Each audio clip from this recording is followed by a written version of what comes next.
And hello everybody, you're very welcome to RSAC Conference 2025. I'm thrilled to have Rupesh on with me from Akamai. The word is, I just learned, Hawaiian rooted, means Yes. intelligent Yes. and smart, which I know you are. We've had many conversations. It's always a pleasure to chat with you, Rupesh. Yeah. How are things going? Things are going great. Thank Yeah? you so much for having us. A lot of excitement, announcements, a lot of new Yes. product capabilities, a lot of great interactions with customers, with industry analysts. So super excited. I'm always amazed with how RSA kind of puts up the show. Right. 40,000 plus attendees. I know.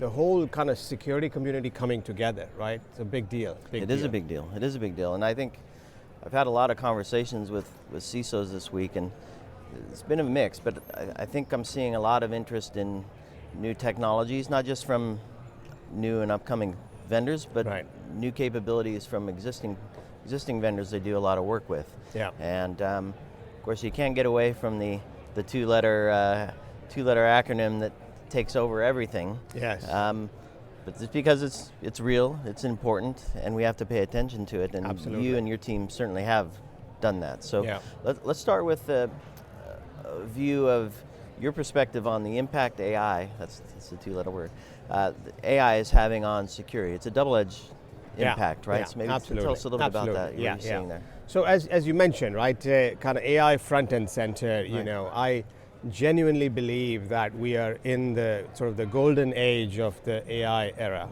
A lot of good, right, in terms of what AI brings when it comes to efficiency, productivity, when it brings to personalization. There's so many new innovative ideas that we can bring forward. And then when you kind of step back and look at it from a security perspective, you have AI security, which is where you are making sure that you're securing the AI applications and Gen AI applications, etc. And then you are utilizing AI in cybersecurity, right? And that is, maybe we start over there and then we'll go to what we are announcing. Are your customers actively looking at both angles? Both angles, Okay, right? good. And we have been, utilizing ML AI for 10 plus years, making our security products better. So when you think about, an adaptive security engine, or when you think about bot mitigation, when you think about behavioral DDoS, all of these capabilities are powered by AI models that are, very smart. They are, in many cases, unsupervised, so they're learning by themselves. They can see what most of the times a human cannot see in the patterns, in the variables, on putting everything together. And we know that speed is such an important element of fighting cyber attacks and cybercrime. And AI helps. And it's unfortunate because it's kind of helping both sides, right? It's helping the bad guys with the speed, but it's also helping the good guys. At risk of going on a tangent, AI is not machine learning, because you talked about learning on the fly, which you said you've been doing for quite some time now. Right. How important is that element in this scenario? It's not just having a model with a data set. Right. It has to continue to learn. It has to continue to learn, right? And I think that is the biggest sort of, advantage that we will see as, there's so many different industries that are thinking about, hey, we've been doing automation, or we've been doing data insights, machine learning for a number of years, right? So what does the core value of AI? So it's all about the intelligence, the smartness, the autonomous aspect of it, the self-learning becomes very important. Otherwise, you're always kind of depending on human beings to provide that intelligence, and now we're shifting that to the software with AI. Absolutely. So in terms of seeing things, I know your team invests in analyzing trends and traffic and whatnot.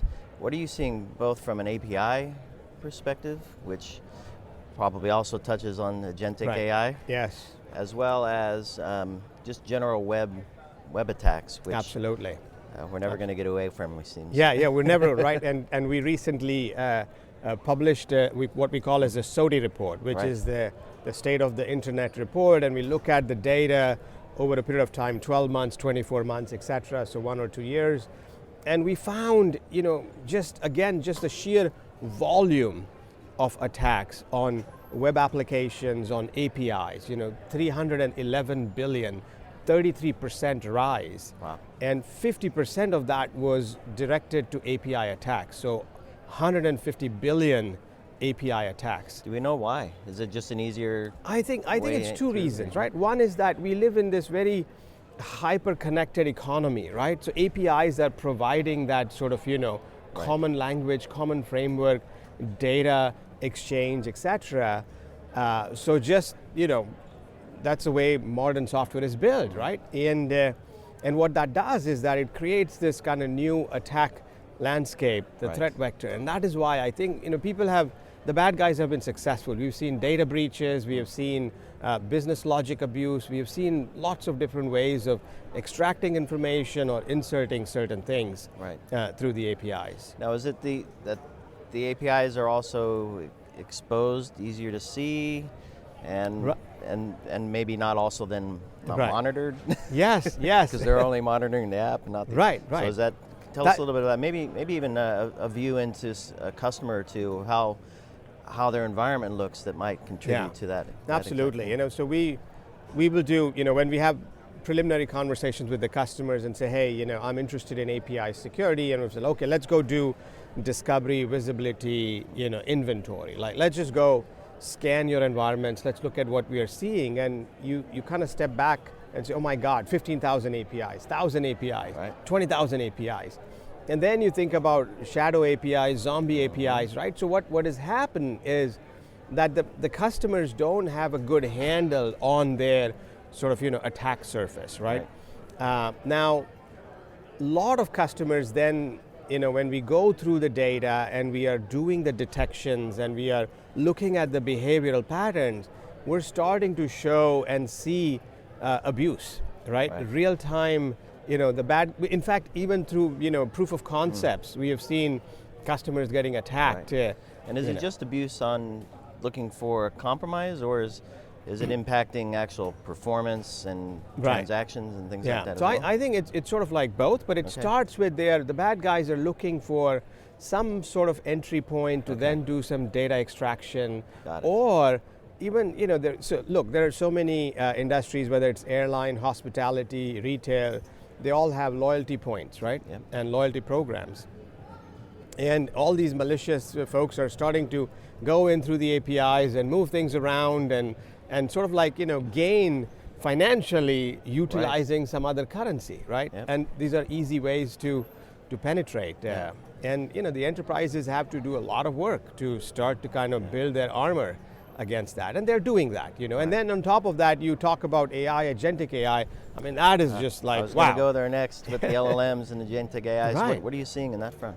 So we are, this is like chatbots and things that are connected to customer databases, all kinds of fun stuff. Right? That's right. And super excited. We yesterday announced a new product capability from Akamai, market leading firewall for AI, and the whole idea over there is, we're seeing customers across all industry verticals, right? Not just financial services or commerce, but high tech, transportation, travel, hospitality, government agencies, manufacturing, etc. Thinking about how can you start to utilize the conversational AI agents? How do you do the chatbots? How do you make it much more? Basically, they're all after a differentiated experience or productivity gain, right? So we are starting to see more and more of that put out. Right. And then the CISOs and the security professionals are like, oh, well, what do I do, right? So for us, it's, hey, we focus on runtime AI security. We have a firewall for AI. We can go do at very kind of high scale, scalable capabilities on input, output. Let's go look at what is happening from prompt injection to PII leakage to data sensitivity to toxic language. I mean, there are so many things that can go wrong. And you using AI, I would imagine, to analyze all this stuff. Can you give me a scenario of I don't know, example of a potential attack and how the firewall helps surface that before it actually comes to fruition? So we, last year we did some tech previews, as we call them. So before the product is launched, we work with a set of customers to figure out, what we are learning, what they're learning. So this was one company, won't name the name, but they were focused on a public-facing conversational AI agent. They're in real estate, in mortgage, and services associated with that, right? And we looked at it for a period of time to study all the transactions that are taking place. And of the 100,000 requests that we analyzed, 6% of that had something sort of malicious going on. Wow. Which is a very high number, right? Because the bad guys only have to get it right once. Yeah. Right? So I'm we surprised saw by that, yeah, we saw some PII leakage. Okay. We saw some toxic language. We saw some prompt injections, which is different ways of trying to find information in roundabout ways, right? And the whole point with the LLM or the Gen AI application is to continue to sort of do good or better for the user that it is interacting, right? So if you want to go deeper, it'll continue to go deeper and try to please you. Right. So that is what we are seeing. Yeah. Now, is this primarily outside in, or do you also see it inside as well? Yeah. So outside in, external applications, we see that. We see that inside too. And I think the inside or the internal application, over there, the use cases are even broader, right? Because every company, like I run an engineering team, so my developers, software developers like Enthu on, hey Rupesh, we got to have this, we got to have that. We all have our own internal AI agents, whether it is helping us do software development faster, whether it's looking at pricing trends, whether it is looking at customer data, whether it is looking at so many use cases, like the financial services folks are heavy into figuring out, right? What are the seasonality? How's the market going to move? What do we do? What do we offer? So there's a lot of work happening internal. And one of the researchers on my team had done some analysis and said, hey, even a 0.001% poisoning of the model can have massive effects. Yeah, right? Unacceptable. Unacceptable, right. But that's the world we live in. It is the world we live in. We got to embrace it, and security's got to be an enabler. Yeah. Which creates the world that the CISOs live in and their teams live in. So I want to, as we wrap here, maybe speak to the security leadership team, and because I presume firewall, it goes through the security purchasing process. But as soon as we start talking about AI and data, you have data scientists, and you have business teams, and which all this impacts how this comes together. So tell me about how the conversation with the CISOs sound and look like, and how do they prepare their team? How do they prepare their environment for the new firewall? And then how do they have that conversation with their data and AI peers to ensure that they're not upsetting them, right? I know there's a lot in that question, but maybe kind of describe that. Yeah, sure. So the one trend that we have seen is that a lot of enterprises, large, medium, small, have started to put a head of AI, right? Hey, somebody who's responsible across the whole business, because they genuinely believe in the power of what AI will deliver. So the CISO teams need to really sort of have a shared responsibility model working with the stakeholders. That's item number one. But then when you start to think about security or AI security, I think there are 3 or 4 big important areas. So obviously there is the AI runtime, right? So we are seeing a lot of customers saying, hey, if you have a scalable firewall for AI, if you have the right deployment options, I want to move forward with that, right? So you got to make sure how you kind of protect yourself from a runtime perspective. But then simultaneously look at, discovery, visibility, posture is going to be very important, similar to what we saw 2 years ago with API security. Same applicable over here. Then you start to hear more about testing or AI red teaming, right? Which is very important to say, if I want to do secure by design, if I want to look at model scanning or things that is even before I deploy something in production, how do I go about it? Do I have the right kind of tools and capabilities? And then the fourth one would be around sort of governance and compliance. Right. And I think that is going to be very important because it's funny because does the firewall give the visibility and the demonstrability of that? Yeah. So it gives a lot of what I mentioned, and again, like CISOs, I think they got their work cut out because the pace at which AI adoption is moving is not the same pace that the budgets are moving. Right. Right? So it's kind of like a mid-year adjustment going on. Exactly. Yeah, the business is rolling. Business is rolling. You got to get on that. Right. So as we wrap here, Rupesh, what's the goal with the full Akamai suite, the new AI firewall? Yeah. In terms of helping a CISO, we know there's a lot of pressure on their shoulders, right? They have a lot of stress, perhaps even. What's your goal with the solution for them to maybe alleviate some of that, maybe shift some of the their own risk off their own shoulders? Yeah. I think I'll touch on two things, right? Okay. So what we have heard again and again is this sort of like concept of frictionless, right, or ease of deployment or ease of use, right? We want security to be an enabler, right? We are 100% aligned.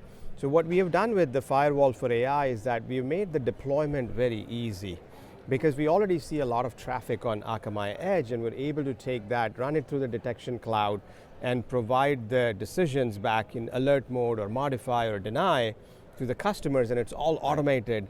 And then all of that happens at kind of industrial grade, scalable, reliable, etc. right? So you're kind of not trying to go into the environment and say, hey, I have a point solution and it's this and it's that, and now you, the customer, has to deploy resources, etc. We're making all of that very, very easy. And the second thing is, I think you need a trusted partner. You need somebody who understands this space deeply, right? So when I talked about in the beginning how we are ourselves utilizing AI to make our security products better, that mindset, that knowledge is going to be very important. So having a trusted partner who can guide the organization through this is going to be very important. Yeah. Well, who understands the risk? You see it. We see it, yeah. And thankfully you've built something to help CISOs get ahead of that. Absolutely. Rupesh, I always enjoy talking with you. Same here. And congratulations on the new release and all the good work you and your team do. And I want to encourage everybody to read the report, the SOTI report. Check out the new AI firewall. Connect with Rupesh. Connect with the Akamai team. Be intelligent with an intelligent partner. Yes. And ITSPmagazine.com/RSAC 25 for all of our coverage, including this story and others from Rupesh and the Akamai team. We'll see you all in the next one. Great. Thank you. Thank you so much.